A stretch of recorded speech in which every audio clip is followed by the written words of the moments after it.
The following podcast contains coarse language, sensitive subjects, and will expand your mind.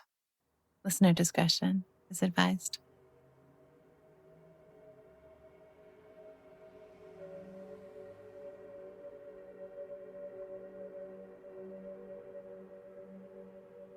Being driven by curiosity can lead you down many roads.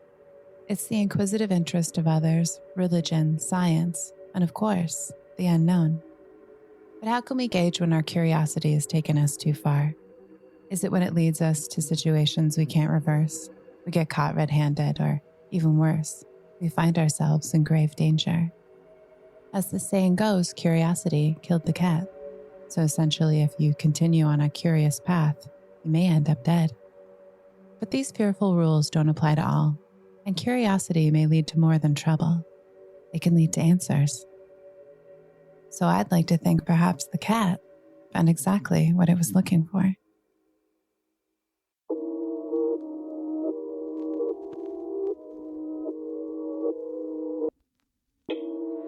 Welcome to the world beyond the veil. This is Geist.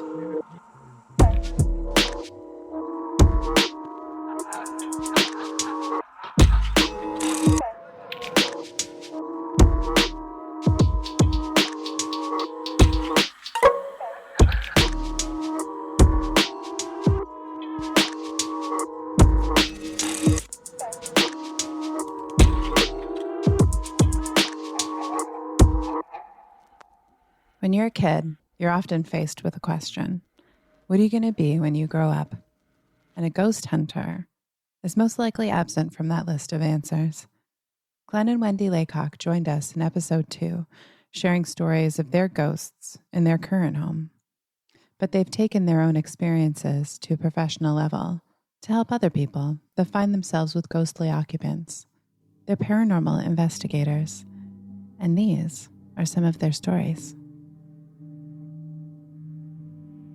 After the experience in our home, we really realized that when we first started to have things happen to us, we didn't have anybody to talk to.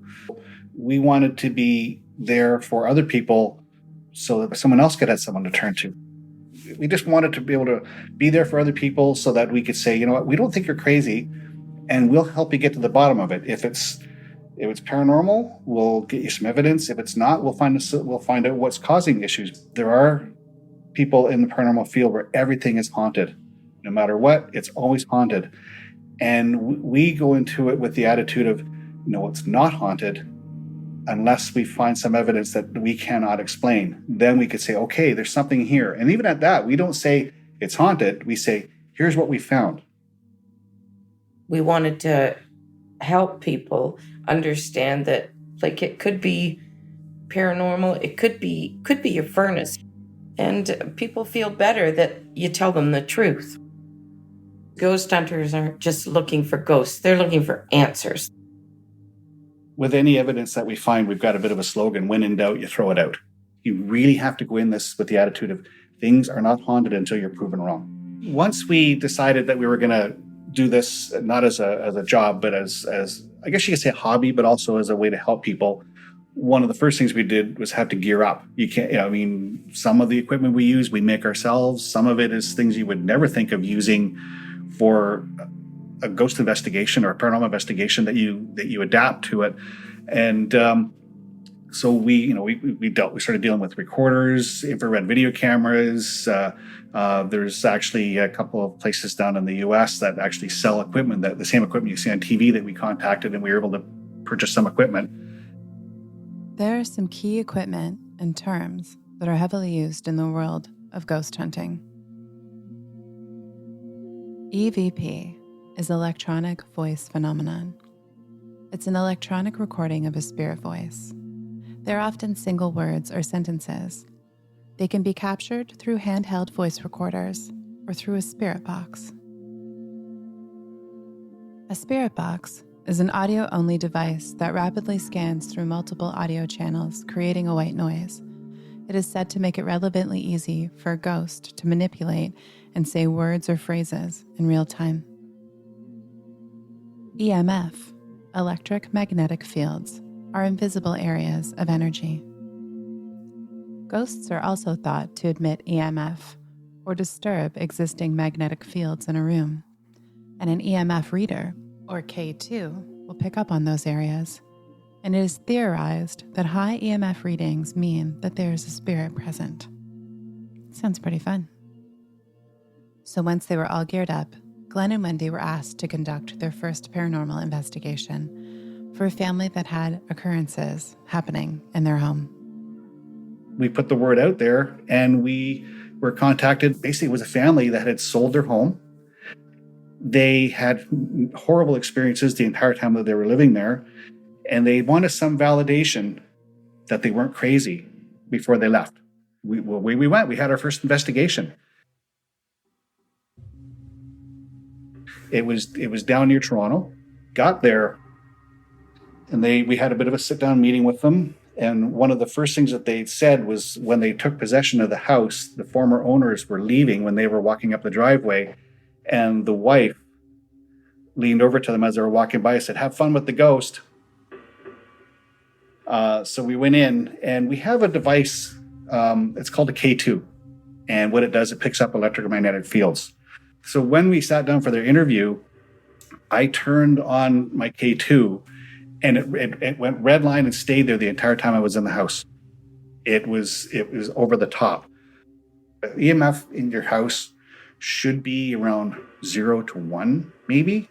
We were getting a reading in their house of 140, which is the equivalent of living your entire life beside your microwave while it's running.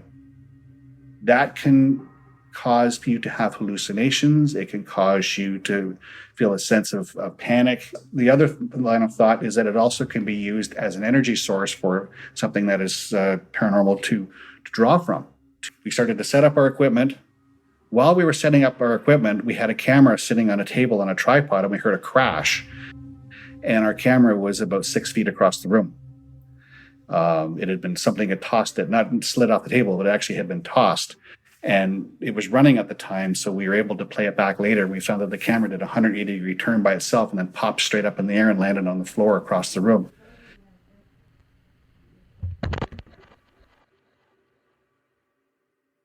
They had brought in a woman who said she was psychic, and she said, "Oh, there's a portal in your kitchen." And I have a recording of me standing in the kitchen saying, "I hear there's a portal in the kitchen. What would you think if I walked through it?" And right away, a voice came back and went, "Portal." And we recorded that, and that was cool. To me, that was amazing. Yeah, I'm walking right through your portal right now. What do you think of that? Okay.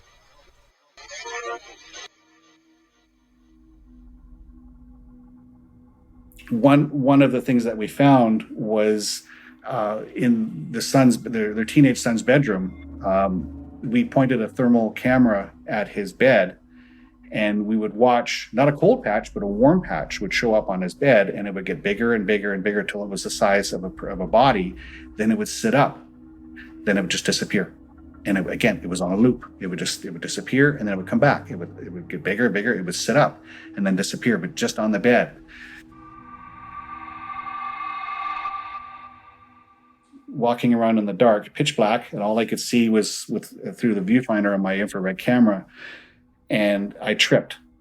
And the audio was actually quite humorous because you hear me walking, and then you hear boom, crash, boom, bang, crash, and then a voice cuts in and says, "You fucked up." If you listen carefully, you can hear a voice saying, "You fucked it up."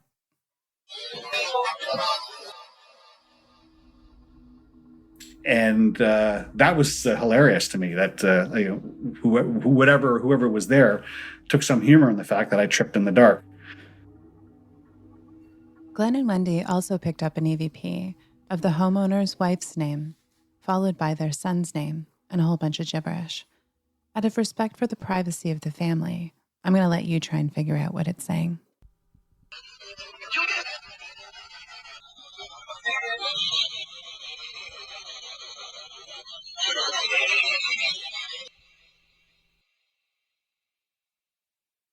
We got a great EVP. We had asked, "Are you from here?" They said, "Are you from here?" And we got Dongi.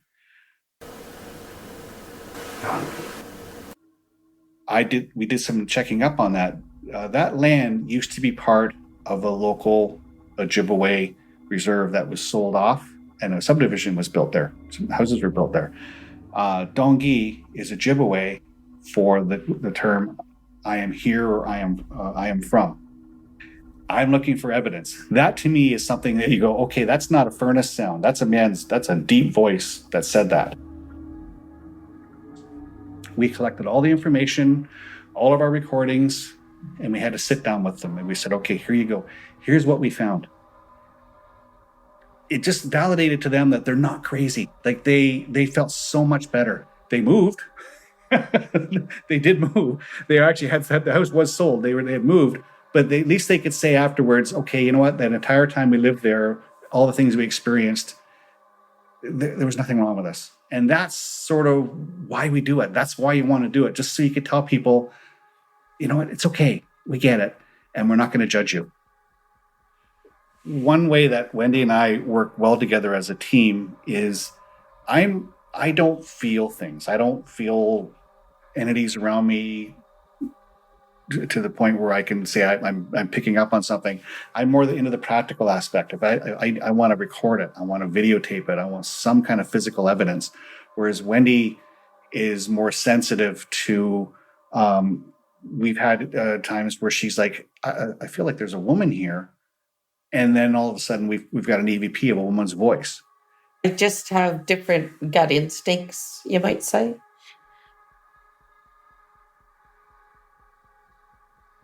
Soon after that, Glen and Wendy were contacted to investigate their second location. We did a house it was a house that was up for sale. And they contacted us because they said they'd been on the market for quite some time, and agents would bring people to the house, and people would walk in the front door and go, no, because they were creeped out. So they say, can you come in and see what you can find? The sellers, they were away for the weekend. So they said that we could set up our equipment at night. And we left the equipment in there overnight.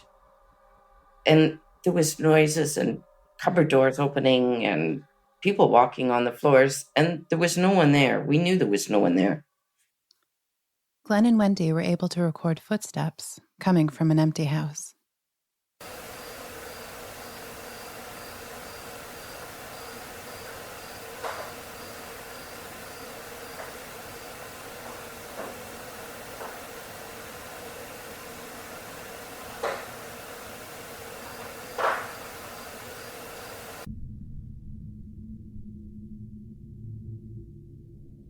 There's an open well in their basement. And that gave me and my friend the creeps. So we were downstairs and we just kept feeling like there was something running around us. Wendy and her fellow ghost hunter felt an energy spinning around the room, focusing on this open well. For some reason, we knew it was at the well. We knew it was supposed to be in the well. Wendy felt an energy shift in the room, and the two ghost hunters knew they had to send this energy back to where it came from and keep it there. We both were trying to make it go back in the well. So we were both thinking, okay, go back in the well, go back in the well, go back in the well. And it was like it went down there. And it went away, so we put wood over it. And it was that the room wasn't so dark. The room was really dark. But when it went in the well, felt like you could see. For me, I just said a little prayer saying, stay down there. But that's my way of coping with something strange, is to tell it to stay put. One of the rules that we have is that when you're trying to get some kind of response, you're firm but respectful. And this was a rookie mistake that I made at the time. At first, we weren't getting much, and I was in one of the bedrooms, and I said, "I don't think you're here." do something to prove me wrong, because I don't believe you're here. And within a second or two, I jumped about a foot, and I had 2 claw marks, like deep, like cat scratches down my butt cheek. Ghost scratches often occur when you challenge a spirit's power or presence. 1 or 2 scratches have been reported, but when there's 3, it's suspected to be demonic, as the symbol of 3 is the mocking of the Holy Trinity. And that was quite a shock, actually, and burn for over an hour. It just burnt. And of course, everybody's like, let's get a picture. And I said, well, you can take a picture, but we're not posting this on our social media. It ain't happening. And we utilized a piece of equipment that's still a little bit on the experimental side with many paranormal groups, where it's a modified Kinect camera. And it works in infrared. And what it will do is if it picks up on a human shape, it will map it out like a stick figure. And we carried it into the bedroom, and we got a stick figure lying on the bed. And as soon as we said, there you are, it just gone. It just took off the bed. And we said, oh, sorry, did we scare you? And we got an audio response back that said, not too bad. They also picked up on a woman's voice. You can't really understand what she's saying, but it's still pretty creepy.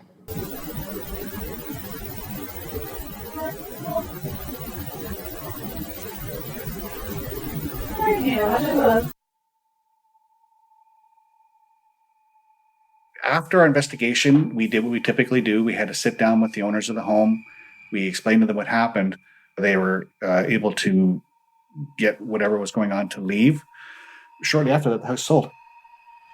People were coming into the home, no problems, and the house sold very, very quickly right after that. So whether that was with our involvement, I would like to think so. I'm not going to say yes, but I would like to think that that was because we were able to help them out.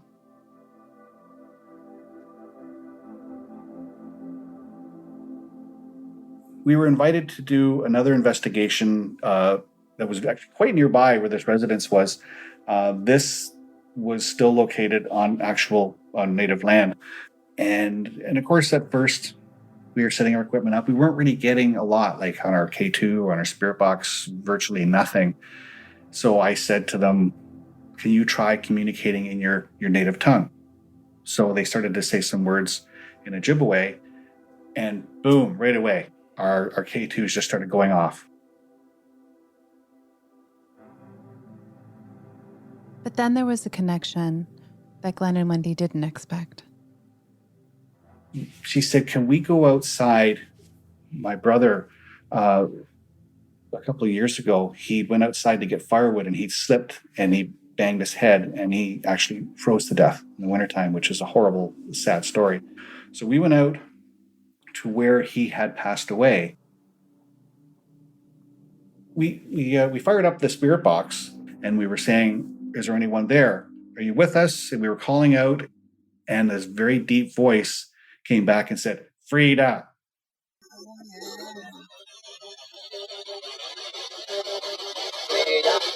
There you are. Frida! Can you say that again? Frida! Who's Frida? Me! Oh, sorry. I heard that. The lady standing beside me just started to have a fit. She goes, Frida, oh my gosh, I heard Frida. And I said to her, who's that? And she said, that's me, that's my name. And then we said, are you still here? Can you talk to us? Are you still there? Gooder, say my name again.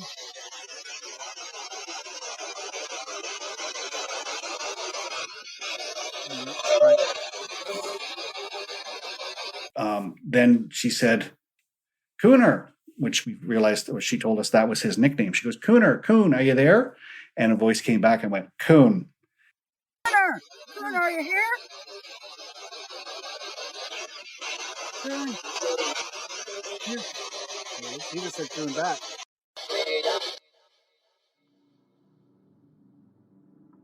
And that was emotional for everybody involved, because that's sort of a direct response back to some questions. It was a person's name that was with us.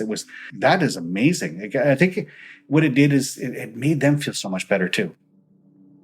because they said, like, we miss you, we hope you're well, and we love you. And then the K2 very gently just slowly petered off to nothing. After that emotional encounter, it was back to business for Glen and Wendy when they were summoned by the mayor of their town to investigate their civic center.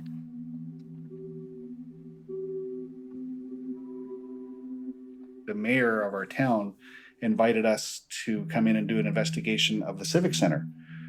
That's something that there's been some other paranormal teams have been trying to get into for years, and we were the only ones that were actually ever invited in. So we were very honored for that to happen. The civic center used to be a monastery before it was taken over by the town and turned into a government office. So there are some artifacts that are still left over, some aspects that are still left over from when it was a monastery. All the offices upstairs used to be bedrooms for the monks that were there that were training. The first team that we sent through, along with the mayor, was all female. We thought that'll get a response. And as they were going through, they were getting responses like, stop, stop, stop, go. Like down in the basement, there was so much of that building that was still intact from years ago. And in the basement, there was a small room where the monks and the priests used to have to go to serve penance. We were sitting down there in the dark, pitch black, and we were saying, "Are you there? Is there anybody here with us?" And this boom, like a huge weight slammed onto the concrete floor around us. And we were able to record that.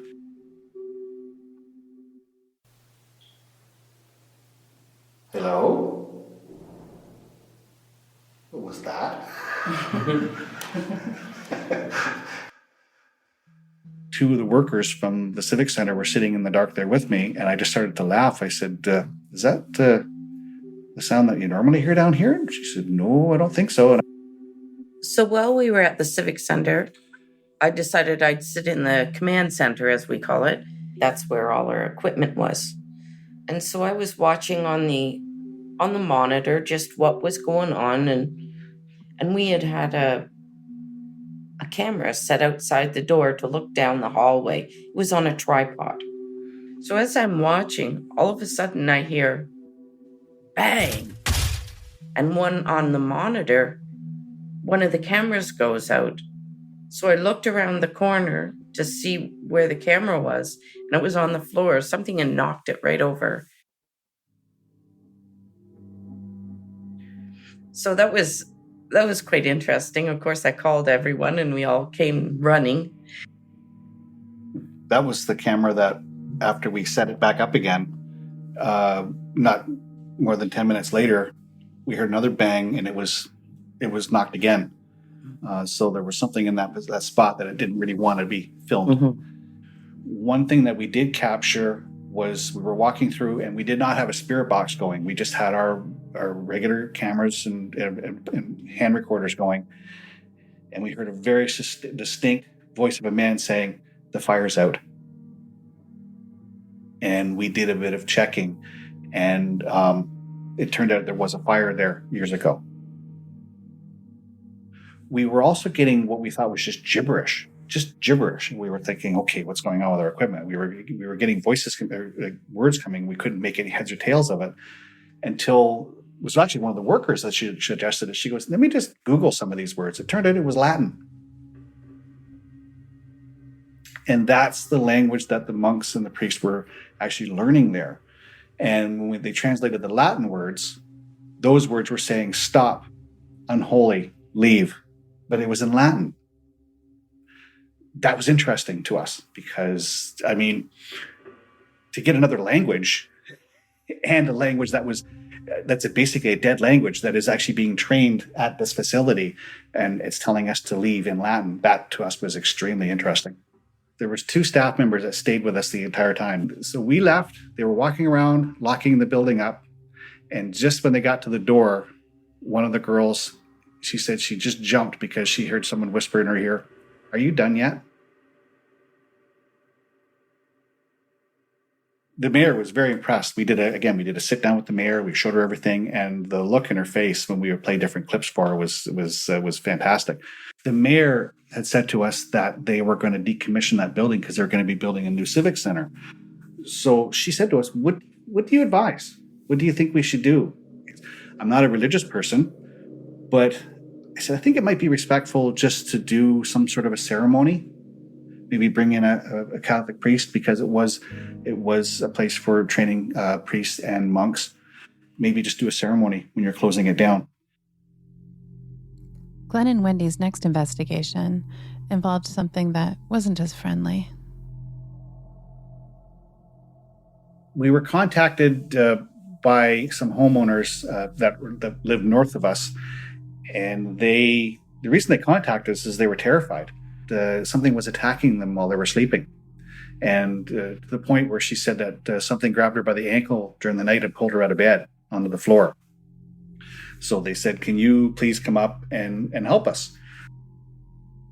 We went up there, and I did a pre-site before we did the actual investigation. I like to do that, just to sort of walk around and see what we're dealing with. I can get an idea where we can set equipment up.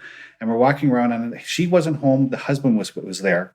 And while we were there, I turned on the spirit box, and I was saying, "Is there anybody here with us? Or is there anybody there? Is there anybody here with us?"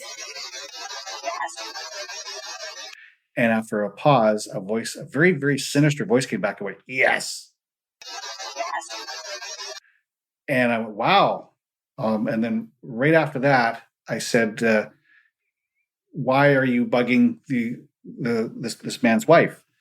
And a voice came back and said, "She's a bitch." And the husband, I remember the husband at the time, he just put his face in his hands and he said, "Oh God, don't tell her that we heard that." We basically just said, "You have to stop." We just kept saying, "You have to stop harassing these people." And things pretty much calmed down after that. They just sort of settled down. Like, okay, a stranger came in, told us to knock it off, and it stopped.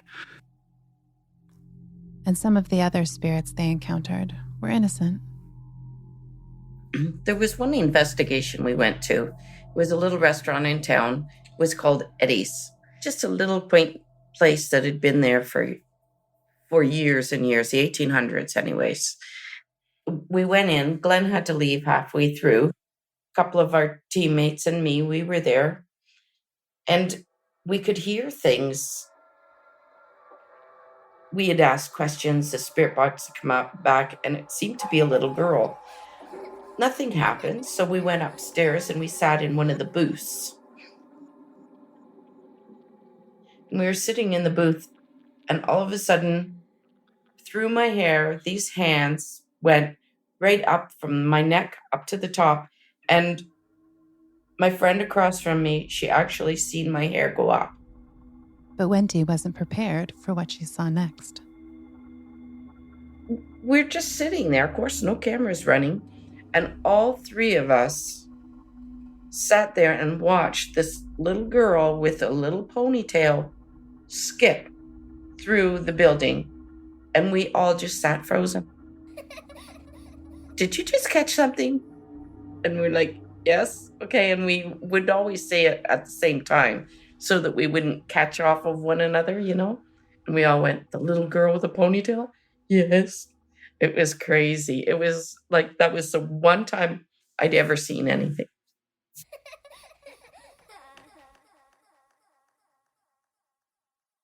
So I guess one thing that I've taken from all this is I've definitely opened my eyes to things that I would never have believed in before. Whether or not I even still believe in them, that's still up for debate. What's my explanation to what a ghost or something paranormal could be? I don't know. Nobody knows. When I find out, I'll let you know. But my own personal theory, and I very much could be wrong, is that all of our thoughts and our memories are nothing more than electrical impulses. Basic high school science says energy never disappears, it just changes its state. So when you pass on, what happens to that energy? Is that an explanation? I don't know, but that's sort of my theory. And again, I could be wrong, but that's where I am with it. And I'm at peace with it. Why I keep doing this is Just mine's more history. I just love the history. I love checking into things.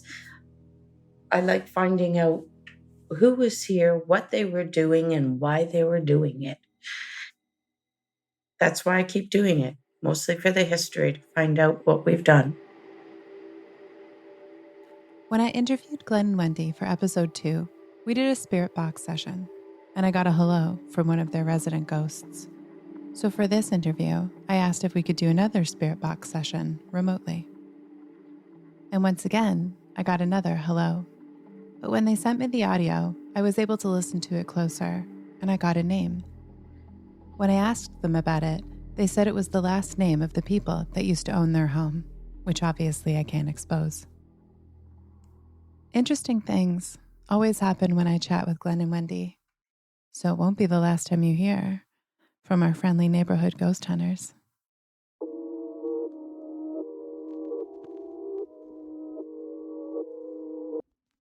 If you have a story you've been hiding, submit it to us at geist.podcast.com.